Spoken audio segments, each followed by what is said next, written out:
ఓం నమో నారాయణాయ శ్రీమతే రామానుజాయ నమః. శ్రీమన్నారాయణ చరణౌ శరణం ప్రపద్యే. అందరికీ నమస్కారం అండి. మనకు పరమ పవిత్రమైన మాఘమాసం ప్రారంభమైంది. అదేవిధంగా మనకు చక్కగా ఎన్నో పండగలు ఉన్నాయి, పర్వదినాలు ఉన్నాయి.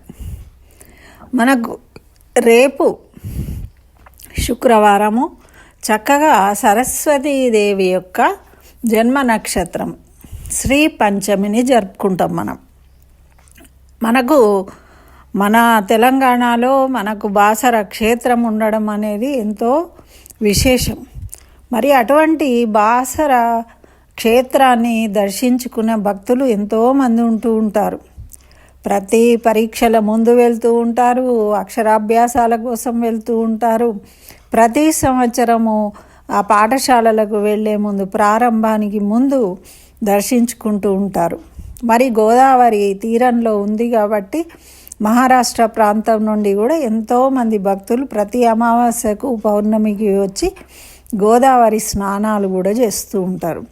మరి పరమ పవిత్రమైన ఈ మాఘమాసంలోనే మనకు అమ్మవారి నక్షత్రము అనేది మనకు రావడము అనేది ఇంకా విశేషం కదా. అయితే మరి ఇటువంటి అమ్మ కొలువైంది ఏ విధంగా, అక్కడి విశేషాలు ఏంటి, అసలు ఆ స్థల పురాణం ఏంటి, ఆ జ్ఞాన సరస్వతి అమ్మవారు ఎలా వెలిసింది, దాదాపు అందరికీ తెలుసు వ్యాసుల వారు అని.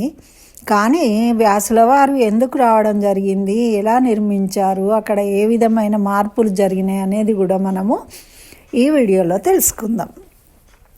అయితే పూర్వము మహావిష్ణు అంశతోని జన్మించారు వ్యాస భగవానుడు. వారు వేదాలను విభజించారు 4 వేదాలుగా. వేద జ్ఞానాన్ని అలా ఉంటే మొత్తంగా అందరూ అర్థం చేసుకోలేరు అని 4 భాగాలుగా విభజించడం జరిగింది. కాబట్టి వారికి వేద వ్యాసుడు అని పేరు వచ్చిందనమాట. అయితే అయినప్పటికీ వారు సంతృప్తి చెందక సామాన్యులు ఇంత వేదాన్ని అర్థం చేసుకోవడం కష్టమని దాన్ని 18 పురాణాలుగా, చిన్న చిన్న కథలుగా దాన్ని విభజించి ఒక్కొక్క దాన్ని ఒక్కో పురాణంగా రాయడము జరిగింది. అయితే అవి రాసినప్పటికీ వారికి ఇంకా సంతృప్తి కలగక మహాభారతాన్ని రాయడం జరిగింది. అసలు భారత కథ ఎలా జరిగింది అనేది, భారత యుద్ధం అనేది ఎన్నో మంచి పాత్రలు ఉంటాయి, అందులో మంచి కథలు ఉన్నాయి. మరి అందరూ సామాన్యంగా ఈజీగా అర్థం చేసుకుంటారు అని. అయితే అటువంటి వేద వ్యాసుల వారు ఇవన్నీ చేసినప్పటికీ వారికి సంతృప్తి కలగలేదు. ఇంకా చింతాక్రాంతులై ఉండేది, ఇంకేదో చేయాలి అనే తపన ఉండేదట. అయితే ఆ విధంగా బాధపడుతూ ఉండి ఏమనుకున్నారంటే తీర్థాటన, అంటే అప్పుడు తీర్థములు ఉండేవి, అంటే ప్రసిద్ధమైన నదులకు వెళ్ళి నదులలో స్నానం చేయడమే విశేషం అన్నమాట. అలా వీరు చాలామంది ముని శ్రేష్ఠులతోని కలిసి వారి శిష్యులతోని ఒక బృందంగా ఉత్తర దేశం అంతా కూడా ప్రయాణించి అన్ని తీర్థాలలో స్నానాలు ఆచరిస్తూ వస్తూ మన దండకారణ్యంలోకి వచ్చారట. మరి దండకారణ్యము అంటే విశేషం కూడా ఉన్నదండి, అది కూడా చాలామందికి తెలియదు. దండకారణ్యము అంటే ఇక్ష్వాకు వంశానికి చెందిన చివరి రాజు దండకుడు, ఆయన పేరు, ఆ రాజు పేరు.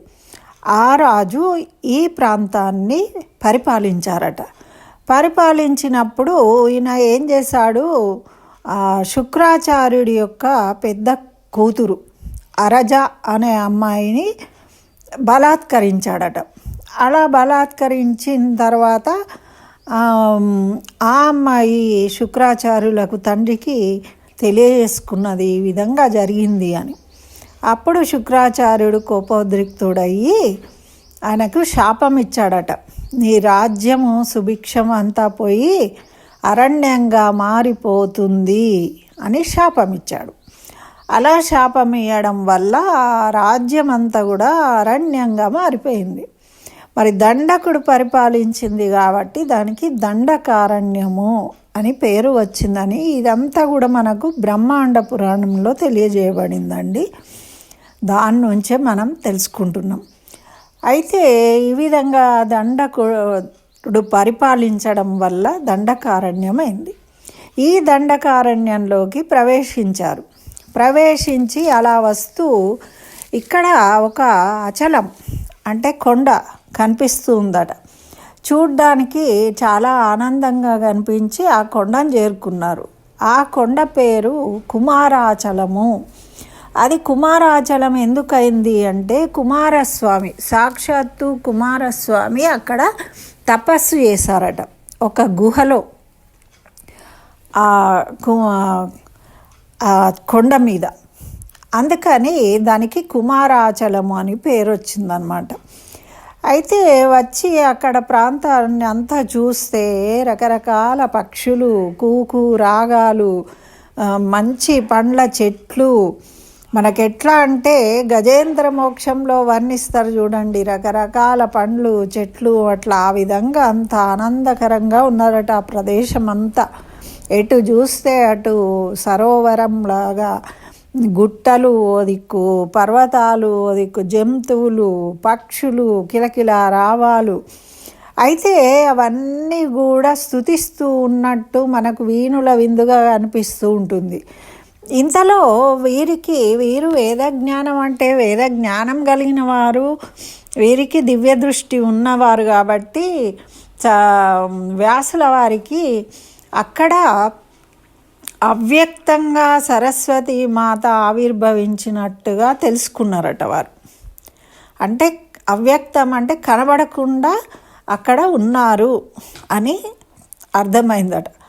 ఆ రహస్యం తెలుసుకున్న తర్వాత వీరు ఏం చేసిండ్రు, ఆ అమ్మను ప్రార్థించిండ్రు.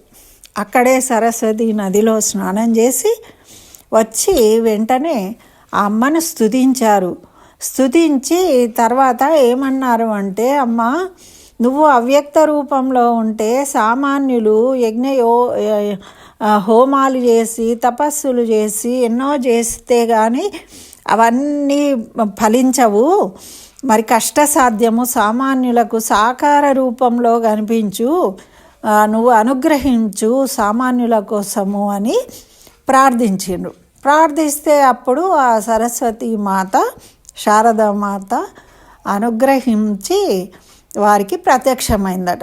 ప్రత్యక్షమయ్యి అప్పుడు చెప్పిందనమాట వ్యాసుల వారికి, ఏంటంటే వత్స, నువ్వు రోజు ఈ గౌతమి నదిలో స్నానం చేసి 3 పిడికిళ్లతోని నువ్వు ఇసుకను తీసుకొచ్చి 3 చోట్ల వాటిని కుప్పలుగా పోయి అలా రోజు చేస్తూ ఉండు, నా సాకార రూపాన్ని నువ్వు దర్శిస్తావని చెప్పిందట. అలా మరి 3 చేసినా కూడా అందులో 3 రూపాలు వస్తాయి. ఒకటి మహాలక్ష్మి సరస్వతి రూపము, ఒకటి మహాలక్ష్మి రూపము, మహాకాళి రూపాన్ని నువ్వు దర్శించగలుగుతావు. ఎందుకు ఇలా 3 రూపాలు కూడా నేనే అని తెలుసుకోవాలి నువ్వు అని చెప్పి ఆమె అంతర్ధానం అయిపోయిందట ఆ సరస్వతి మాత. అప్పుడు వ్యాసుల వారు చాలా సంతోషించి చక్కగా గౌతమి నదిలో స్నానం చేసి ఆ అమ్మ చెప్పినట్టుగా రోజు 3 పిడికళ్ళ ఇసుకను తీసుకొస్తూ 3 కుప్పలుగా వేసేవారట. అలా చేసి 3 రూపాలుగా ఆకారాలు చెందినాయి అన్నమాట. ఒకటి మహాసరస్వతి, మహాలక్ష్మి, మహాకాళి రూపాలు ఆవిర్భవించినాయి. అలా రూపాలు ఆవిర్భవించిన తర్వాత వీరు ఆ కుమారాచలంలోనే వీటిని ప్రతిష్ఠింపజేసిండ్రు. వేద శాస్త్ర ప్రకారము వాటిని ప్రతిష్ఠించారన్నమాట. అధిదేవతగా శారదామాతను, తర్వాత ప్రత్యాది దేవతలుగా ఈ మహాకాళి, మహాలక్ష్మి విగ్రహాలను ప్రతిష్ఠించడం జరిగింది. ఆ విధంగా వీరు ప్రతిష్ఠించి ఎన్నో రోజులు అక్కడ తపస్సు చేసుకొని ఆనందించి తర్వాత వెళ్ళిపోవడం అయిపోయింది. ఇక్కడ అలా ఉందన్నమాట. అయితే మనకు తెలుసు, మనము విదేశీయులు రావడము, మన దేవాలయాల మీద విధ్వంసాలు జరగడము, అన్నీ కూల్చివేయడము, ఎన్నో ప్రమాదాలు జరిగినాయి కదా మనకు 18వ శతాబ్దం వరకు కూడా ఇదే. అయితే ఆ కాలంలోనే మన బాసర అంటే అది వ్యాసపురి, వ్యాసుడు అక్కడ నివసించాడు. వ్యాసుడు అక్కడ అమ్మవారిని ప్రతిష్ఠించాడు కాబట్టి దానికి వ్యాసపురము అని వచ్చిందనమాట. ఆ విధంగా దాన్ని వ్యాసపురి, వాసర అనేవాళ్ళు, ఇప్పుడు బాసరగా అయిపోయింది. అయితే ఈ వ్యాసపురిలో ఆ విధంగా అమ్మవారు కొలువై ఉన్నప్పుడు ధర్మ వ్యతిరేకుల దండ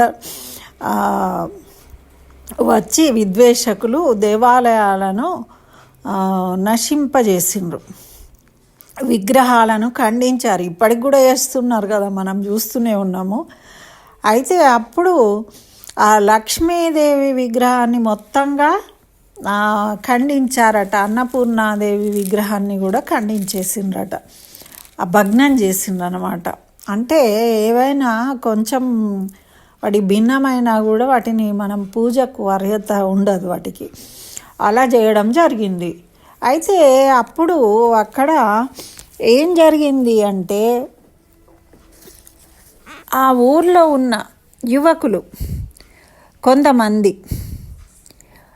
అక్కడ చుట్టుపక్కల ఉన్న రవీంద్రాపురము, రేణుకాపురము, మహాత్పురము, రత్నాపురము, ఈ వ్యాసపురము, వీళ్ళ అందరూ ఆ ఊర్ల నుండి కొంతమంది బయలుదేరిండ్రు.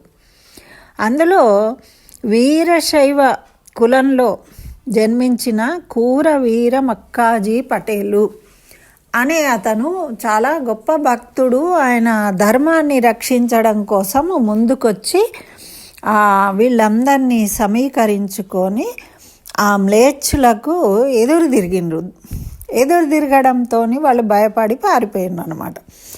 అప్పుడు వీరు ఏం చేసిండ్రు, మళ్ళీ దాన్ని ఆ దేవాలయాన్ని పునరుద్ధరించి దాన్ని ప్రతిష్ఠ చేయడం కోసమని మనకు జైపూర్ నుండి లక్ష్మీ విగ్రహాన్ని తెప్పియడానికి వాళ్ళు ప్రయత్నం చేసిండ్రు. అదేవిధంగా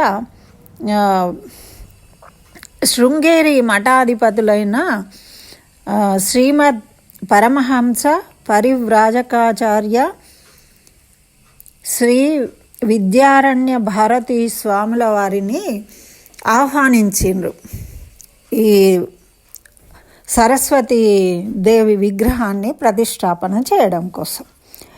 అయితే పిలిస్తే ఏమైంది, వాళ్ళందరూ వచ్చారు, వేదోక్తంగా జరుగుతూ ఉంది, కానీ జైపూర్ నుండి లక్ష్మీ విగ్రహం రాలేదు. ముహూర్త టైము దాటిపోయింది కాబట్టి వారు దాన్ని చేయలేకపోయినరు. సరస్వతి యంత్రం మీద మూల విరాట్ అయిన సరస్వతీ మాత విగ్రహాన్ని ఉంచారు. అదేవిధంగా మరి ఆ ప్రాకారానికి బయట వైపు ఇప్పుడు కూడా బయట చండీ హోమం జరుగుతుంది. ఆ చండీ హోమం దగ్గర మహాకాళి అమ్మవారిని, మహాకాళి యంత్రం మీద మహాకాళి విగ్రహాన్ని ప్రతిష్ఠ చేసిండ్రు అనమాట. అయితే ఈ మహాలక్ష్మి విగ్రహం రాలేదు కాబట్టి వారు చేయలేదు. తర్వాత వీరు చేయడం అయిపోయింది, వెళ్ళిపోయారు. తర్వాత కొంత కాలానికి అప్పుడు లక్ష్మీ విగ్రహం వచ్చింది. అప్పుడు అక్కడున్న ప్రధాన అర్చకులు వాళ్ళే కలిసి దాన్ని అక్కడ ప్రతిష్ఠ చేయడం జరిగిందనమాట. అయితే మళ్ళీ తర్వాత కాలంలో ఏం చేసిందంటే ఈ సరస్వతీ మాతకే కొంచెము ముందరగా ఆ లక్ష్మీ విగ్రహాన్ని ప్రతిష్ఠింపజేసిండ్రు. అయితే ఈ విధంగా చేసిన తర్వాత మరి మక్కాజీ పటేలు ఎవరైనా మానవులం కాబట్టి ఎప్పుడో ఒకరోజు మరణిస్తాం. ఈయన చేయబట్టే ఇప్పుడు ఆ ఆలయం ఆ విధంగా మళ్ళీ పునరుద్ధరించబడింది కాబట్టి ఆయన విగ్రహాన్ని చేతులు జోడించి నమస్కరిస్తూ ఉన్నట్టు విగ్రహాన్ని మరి ఆ కడపకు కొంచెం ముందుగా ఆ ఆలయంలో ప్రతిష్ఠించడం జరిగిందనమాట. ఆయన మహాభక్తుడు కాబట్టి ఆ విధంగా ఇప్పుడు మనం అవన్నీ కూడా మనం చూడవచ్చు. అయితే వ్యాసుల వారు చేసిన ఇసుకతో చేసిన విగ్రహము చిన్నగా ఉంది కాబట్టి తర్వాతి కాలంలో పెద్ద విగ్రహాన్ని ప్రతిష్ఠించినప్పటికీ దాన్ని కూడా అక్కడ ఉంచారు. ఒకవైపు ఏమో ఈ ఇసుకతో చేసిన వ్యాసుల వారు తయారు చేసిన ప్రతిష్ఠించిన విగ్రహం ఉంటుంది, ఇంకోవైపు మహాలక్ష్మి విగ్రహం కూడా మనం చూడవచ్చు. అయితే ఇది మనకు బాసర క్షేత్రంలో ఆలయం అనేది నిర్మాణం ఆ విధంగా జరిగిందనమాట. అయితే ఇక్కడ వ్యాసుల వారి కన్నా ముందే కుమారస్వామి, శంకరుడు, గణేశుడు, ఇంద్రుడు, విష్ణుమూర్తి, సరస్వతీదేవి వీళ్ళందరూ కూడా తపస్సులు చేసిండ్రు. ఎందుకంటే పూర్వకాలంలో తపస్సు చేయడం అంటే అరణ్యాలకు వెళ్ళేవాళ్ళు, కొండలు గుట్టలు హిమాలయాలు వెళ్ళేవాళ్ళు కదా. అంటే వాళ్ళు అక్కడ చక్కగా ఏవో కుటీరాలు నిర్మించుకొని అందులో ఉండు అక్కడున్న పండ్లు పాలు ఆకులు అలములు తింటూ తపస్సు చేసుకునేవాళ్ళు. అందుకని వీళ్ళు ఇక్కడికి వచ్చి ఇది ఒక పుణ్య ప్రదేశంగా గుర్తించి, అంటే సరస్వతి నది కూడా ఉండేది అక్కడ అప్పుడు, అంటే అది లుప్తం అయిపోయింది కదా, మరి గౌతమి నది కూడా ఉన్నది కదా, కాబట్టి అక్కడికి వచ్చారట. కాబట్టి ఇప్పుడు మనకు అక్కడ ఈ తీర్థాలు కూడా ఏర్పడ్డాయి. అంటే ఎవరైనా ఒక గొప్పవాళ్ళు వచ్చిపోయినారు అనుకోండి, వాళ్ళ గుర్తుగా అక్కడ ఏదో ఒక విగ్రహం పెట్టడమో లేకుంటే స్తూపం పెట్టడమో ఏదో ఒకటి చేస్తాం కదా. ఆ విధంగా వీళ్ళు వచ్చి తపస్సు చేసుకోవడం వల్ల ఇక్కడ ఇంద్రతీర్థం, ఇంద్రుడు తపస్సు చేసి ఎక్కడైతే స్నానం చేసిండో దాన్ని ఇంద్రతీర్థంగా పిలిచారనమాట. అదేవిధంగా సూర్యుడు కూడా తపస్సు చేసుకున్నాడు. ఆయనకి ఏదో దోషం వచ్చిందట. వచ్చినప్పుడు ఆ దోషాన్ని పొడగొట్టుకోవడం కోసం కాంతిహీనుడు అయిపోయిండు ఆయన. ఒకసారి కాంతిహీనుడు అయిపోతే ఆ కాంతిని తిరిగి పొందడం కోసము ఆ సూర్యుడు తేజస్సు కోసమని ఇక్కడ ఈ గౌతమి నదిలో ఆగ్నేయంలో స్నానం చేసి అక్కడ ఉన్న అమ్మవారిని కొలవడం వల్ల, అంటే అవ్యక్తంగా ఉన్న సరస్వతీదేవిని కొలవడం వల్ల ఆయనకు మళ్ళీ పూర్వపు తేజస్సు వచ్చింది. సహస్ర కిరణుడు అయ్యాడట అప్పుడు ఇక్కడ తపస్సు చేసినాక. అలాగే వ్యాసుల వారు వచ్చారు కదా, వ్యాసుల వారు కూడా ఇక్కడ తపస్సు చేసిండ్రు. ఆయన సంపూర్ణ తీర్థయాత్రల్లో భాగంగా ఇక్కడికి రావడం జరిగిందని తెలుసుకున్నాం. కాబట్టి వ్యాస తీర్థము కూడా, అంటే వ్యాసుల వారు ఎక్కడైతే స్నానం చేసిండ్రో అదొక తీర్థం అన్నమాట. అట్లాగే వాల్మీకి మహర్షి కూడా ఇక్కడ దారి దోపిడీ చేస్తూ కిరాతక వృత్తిలో ఉన్నప్పుడు ఇక్కడ ఉండేవారట. దండకారణ్యం కదండి, దారి దోపిడీ చేసేవారు అనమాట. అయితే ఇక్కడ ఉన్నప్పుడే ఈ సరస్వతీదేవి అనుగ్రహాన్ని పొందినవారు. అక్కడే ఆయన జ్ఞానోదయం కలిగింది. తర్వాత రామాయణాన్ని రచించాడు. అయితే ఇక్కడ తపస్సు చేసిండు. కాబట్టి ఆయన తపస్సు చేసిన దాన్ని ఎవరైనా తీర్థం ఎందుకు ఉంటుంది, వాళ్ళు స్నానం చేయడం కోసం ఒక సరస్సు ఏర్పాటు చేసుకుంటారు వాళ్ళు ఉన్న చోట. ఆ దాన్ని మనము తీర్థము అంటాం అన్నమాట. అట్లనే విష్ణు తీర్థం. అయితే అమృతము రాక్షసులకు ఇవ్వకూడదు కదా. అయితే అమృత కలశము ఇస్తూ ఉన్నప్పుడు రాక్షసులు దాన్ని బలవంతంగా అపహరించి తీసుకుపోతూ ఉన్నారు కదా. తీసుకుపోతూ ఉన్నప్పుడు వాళ్ళను బెదిరించి వాళ్ళను వెంటబడి విష్ణుమూర్తి మరి అమృత కలశాన్ని తీసుకోవడం జరిగింది. అయితే అప్పుడు సరస్వతీ మాతను ధ్యానించాడు మోహిని రూపంలో, ఆ రాక్షసులకు అమృతాన్ని పంచే విషయంలో. ఆ విధంగా ఇక్కడ విష్ణు తీర్థము అనేది కూడా ఉన్నది. అంటే ఇవన్నీ తీర్థాలు అప్పుడు ఏర్పడి ఉండే. అలాగే గణేశుడు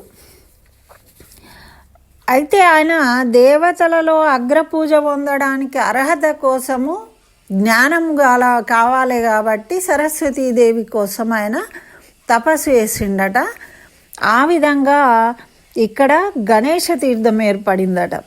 అదేవిధంగా పుత్రతీర్థము అయితే దశరథ మహారాజు యాగం చేసిండు సంతానం లేక.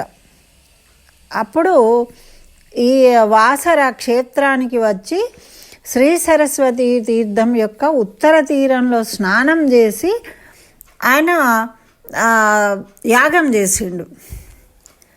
అందుచేత దానికి పుత్రతీర్థము, అక్కడ ఎవరైనా స్నానం చేస్తే వాళ్ళకి సంతానం కలుగుతుంది అని చెప్పేవాళ్ళు పూర్వకాలంలో.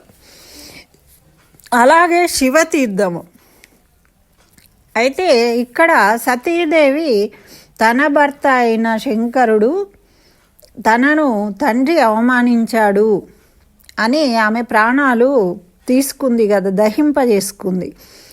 అప్పుడు శంకరునికి ఆగ్రహం కలిగింది. వీరభద్రుడు జనించాడు. అప్పుడు దక్షుణ్ణి ధ్వంసం చేసిండు. అయితే శంకరుడు సతీ వియోగం దుఃఖాన్ని భరించలేక ఇక్కడ వచ్చి తపస్సు చేసుకున్నాడట. అందుకని చెప్పి ఇక్కడ శివ తీర్థము అనేది కూడా ఏర్పడింది అని మనకు పురాణం తెలియజేస్తుంది. ఇంత మహత్తరమైందన్నమాట. అలాగే ఈ పరమ పవిత్ర సరస్వతీ తీర్థము మనకు మధ్య భాగంలో ఉంటుంది. ఇప్పుడు చెప్పిన తీర్థాలన్నేమో ఇక్కడ చుట్టూ ఉంటాయి, మధ్యలో సరస్వతీ తీర్థం ఉంటుంది. ఎందుకంటే ఇది సరస్వతీ క్షేత్రం కదా, కాబట్టి సరస్వతీ మాతను అందరు కొలిచిండ్రు కాబట్టి ఆ సరస్వతీ తీర్థం అనేది మధ్యలో ఉంటుంది.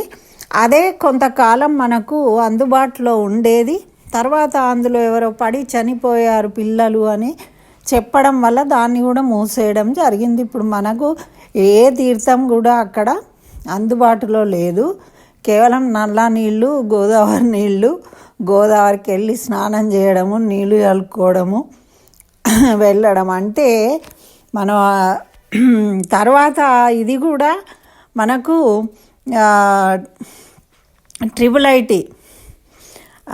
అంటే IIT చుక్క రామయ్య గారు వచ్చి ఇక్కడ దర్శించుకొని ఇది ఇంత పవిత్రమైనది, విద్యాది దేవతను మనం ఇట్లా నిరాదరణ చేయొద్దు, దీన్ని డెవలప్ చేయాలి అని చెప్పినప్పుడు అది హుడా వాళ్లకు అప్పచెప్పడం వల్ల అదంతా ఒక పర్యాటక కేంద్రంగా అందంగా తీర్చిదిద్దడము జరిగింది. కానీ ఇవన్నీ కూడా వెళ్ళిపోయినాయి. అప్పుడు ఈ సరోవర తీర్థాలు లేవు, ఏమీ లేవు, అన్నీ పోయినాయి. ఏదో కొంతకాలము ఒక తీర్థం ఉండేది. ఈ హుడా వాళ్ళు తీసుకోకముందు అందులో స్నానాలు చేయడము అట్లాంటివి జరిగినాయి. కానీ తర్వాత కాలంలో అది కూడా లేకుండా అయిపోయింది. కేవలం అమ్మవారిని మాత్రమే దర్శించుకోగలుగుతున్నాం ఇప్పుడు మనము. అయితే ఇక్కడ ఇంకా వేదవతి అనేది ఒక రాయి కూడా ఉంటుంది. చాలామందికి తెలుసు, మనకు బస్ స్టాండ్లో పెట్టిండ్రు దాన్ని. ఇంతకుముందు అక్కడే ఉండేది. దాన్ని ఎక్కడి నుంచి కొట్టినా కూడా ఒకే రకమైన శబ్దం వినిపిస్తుంది 4 దిక్కుల నుండి అన్నమాట. తర్వాత మనకు అక్కడ దత్తాత్రేయ గుడి ఉంటుంది, ఔదంబర వృక్షం ఉంది. ఆ ఔదంబర వృక్షం కిందనే పాదుకలు ఉన్నాయి దత్తాత్రేయుడి. అక్కడ కనుక ఔదంబర వృక్షం కింద ఎవరైనా దత్తపారాయణం చేసుకున్నట్టయితే వాళ్ళకి సంతానం కలుగుతుంది అని ఇప్పటికి కూడా చాలామంది అక్కడ అమ్మవారి దగ్గర పోయి భిక్ష తీసుకుంటారు. 40 days ఉండి మంచి విద్యావంతులు కావాలని, తర్వాత వాళ్ళ ఆరోగ్యాలు బాగా కావాలని చాలామంది వెళ్తూ ఉంటారు. మరి ఈ దత్త పారాయణం కూడా చేస్తూ ఉంటారు. అక్కడ మరి మాటలు తొందరగా రాకపోతే పిల్లలకు మాటలు రావాలి, గంట కడతామని మొక్కుతారు. అక్కడ అనేక గంటలు కట్టి ఉంటాయి ఆ దత్తమండలం గుడి దగ్గర, ఔదంబర వృక్షం దగ్గర. అయితే ఇట్లా ఇది ఇంత పవిత్రమైన ఆలయము, పవిత్రమైనది, మన తెలంగాణలో ఉండడం మన అదృష్టం. అయితే దాని పవిత్రతను తెలుసుకుని కేవలము ఏదో పెన్నులు కొనుక్కోవడము, పుస్తకాలు కొనుక్కోవడము, అక్కడ పెట్టంగానే మనకు చదువు వచ్చేస్తుంది అనే భావనతో కాకుండా అమ్మవారి మీద భక్తి భావంతో అది ఒక పవిత్రమైన ప్రదేశంగా భావించి అందరూ దర్శించుకోవాలి. చక్కగా నియమాలు పాటించాలి. మరి చదువుకోవడం అనేది మనం పుస్తకము చిన్న పేపర్ దాకినా కూడా మొక్కుతూ ఉంటాము. అయితే అమ్మవారికి కేవలం అలా మొక్కడం ఒకటే కాదు, మనం చదువుకునే పుస్తకాలు కూడా భారత భాగవత గ్రంథాలతో సమానంగా భావించాలి. వాటిని ఒక పవిత్రమైన ప్రదేశంలో పెట్టాలి. ఇవాళ రేపు అందరూ బెడ్ల మీదనేనండి పుస్తకాలు ఏవి చూసినా కూడా, అలా పడేయకూడదు. మంచిగా వాటికి ఒక ప్రత్యేకమైన స్థానాన్ని విద్యార్థులు ముఖ్యంగా వాటిని చదువుకునేటప్పుడు, ఇంతకు ముందైతే ఒక చాప వేసుకొని కూర్చొని బ్యాగులు పెట్టుకొని హోంవర్కులు చేసుకునేవాళ్ళు. ఇప్పుడు ఆ పద్ధతి లేదు. కాబట్టి ఇవన్నీ కూడా అలవాటు చేయాలంటే సరస్వతి మాతను మనం గౌరవించాలి. సరస్వతి మనకు దక్కాలి, మన జ్ఞానవంతులం కావాలి అంటే మనము ఇవన్నీ కూడా పాటించడము అలవాటు చేయాలి. పిల్లలకు కింద కూర్చుని రాసుకోవడము, చక్కగా పుస్తకాలను ఒక పద్ధతిగా పెట్టుకోవడము, ఒక పవిత్రంగా భావించడము అనేది కూడా చాలా ముఖ్యమైనది. మనము వాటికి ఎప్పుడైతే ఆ పుస్తక జ్ఞానానికి విలువ ఇస్తామో అప్పుడే కదండి జ్ఞానం అనేది మనకు కలిగినట్టు. కాబట్టి వీటితో పాటు ఇవన్నీ పద్ధతులను కూడా మనము పిల్లలకు అలవాటు చేయాలి. మరి ఇటువంటి సరస్వతీదేవి యొక్క పుట్టినరోజు నాడు తప్పకుండా అందరూ కూడా ఇంట్లో అయితే బాసరకు వెళ్తూ ఉంటారు చాలామంది. వెళ్ళలేని వాళ్ళు ఇంట్లో అయినా పుస్తకాలను పెట్టుకొని వాటికి పూజ చేసుకొని చక్కగా సరస్వతి స్తోత్రాలను పఠించండి. తెల్లని పుష్పాలు, శ్వేత పుష్పాలు, శ్వేత వస్త్రము అమ్మవారికి ఇష్టమైంది. అంటే స్వచ్ఛత, మలినము లేనిది. కాబట్టి తెల్లని పుష్పాలతోని పూజించి తెల్లని పెరుగుతోని చక్కగా నైవేద్యం దజ్జోనము ఆరగింపు చేసి అందరికీ పంచండి. మరి పిల్లలకు వీలైతే నోట్ పుస్తకాలు, పెన్నులు గిఫ్ట్గా ఇవ్వడం వల్ల మన పిల్లలకు బాగా చదువు వస్తుంది, మంచి గుణాలు అబ్బుతాయి, మనకు సంస్కారం అనేది అబ్బుతుంది అని మన పెద్దలు చెప్పారు. కాబట్టి ఇవన్నీ ఆచరించడం అనేది మన ద్వారా మన పిల్లలకు తెలపడం. మనం ఎందుకు చేయాలి అంటే మన తర్వాత తరం వాళ్ళు కూడా చేయాలి అంటే ముందు మనం చేసి చూపించాలి. ఆ విధంగా అందుకోసము చిన్నప్పుడు చేసినవి బాగా గుర్తుపెట్టుకుంటారు. మరి చిన్న పిల్లలు 5వ తరగతి లోపు పిల్లలు అయితే ఇటువంటివి చేస్తే వాళ్ళు బాగా గుర్తుపెట్టుకుంటారు. కాబట్టి అందరూ ఆ విధంగా చేయండి.